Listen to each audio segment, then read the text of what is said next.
bullying. And this is such an important conversation. We've got to say a big good morning to Brian. Thank you very much for joining us this morning, Brian. Good to have you again with us. Thank you. Glad to be on air. Oh, that's fantastic.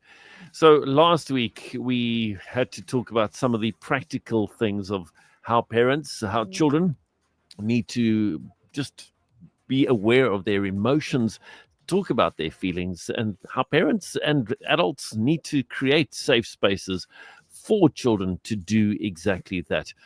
So as we get into today's conversation, Brian, would love for you just to unpack it a little bit more for us, if you don't mind.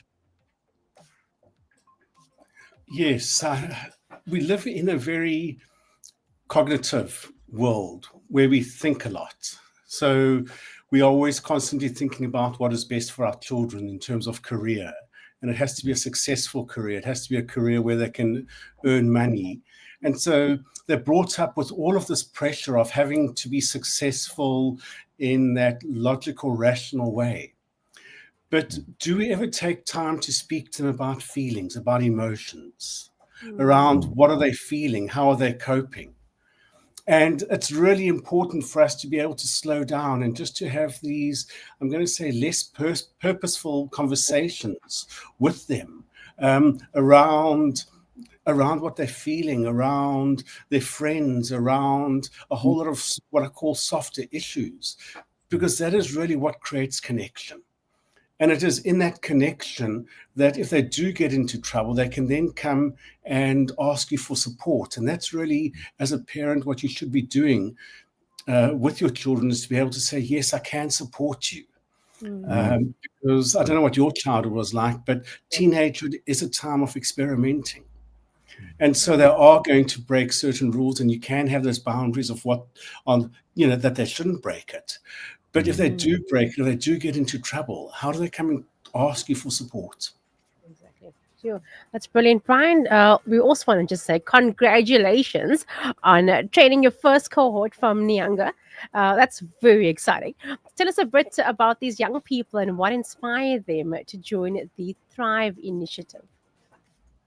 So we really put out a call on the radio and on local communities for youth to get involved. So we got people aged from age of 20 to 34 from vastly different backgrounds within Nyanga. It's something that I learned, that Nyanga isn't this cosmopolitan, isn't this homogenic society, but there's some that have got single parents and no parents and two parents, and some that are more financially stable and some that are less financially stable.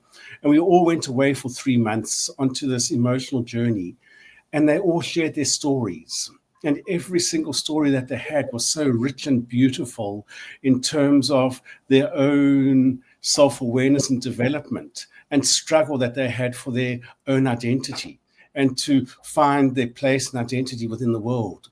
And it is really with that awareness that they can now begin to become facilitators to share their stories into the world. There was one of the initiatives that was a keen sports person. And his parents didn't want him to play sport, and so he had to give up sport. And he had the anger and the loss of having to give up sport to meet his mother's at the moment, at then the demand. And he can realize how that was a wise choice, because now he can go further than what sport would have just taken him.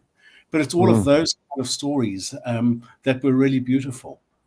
Absolutely.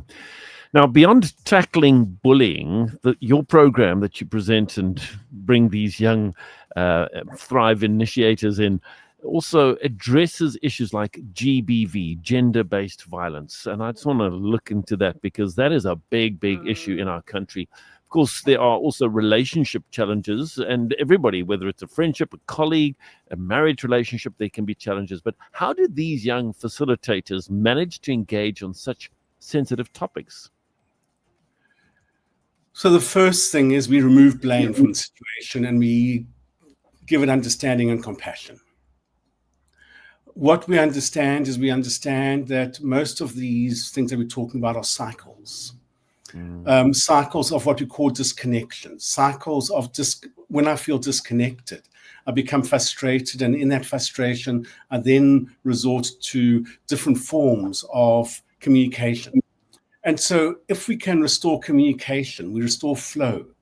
And in that, we restore connection.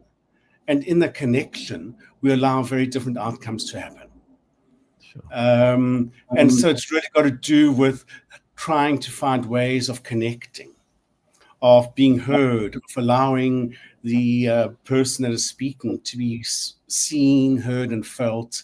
And in that, they soften, their heart softens, and they begin to be open to seeing themselves and understanding what is their contribution within that dynamic.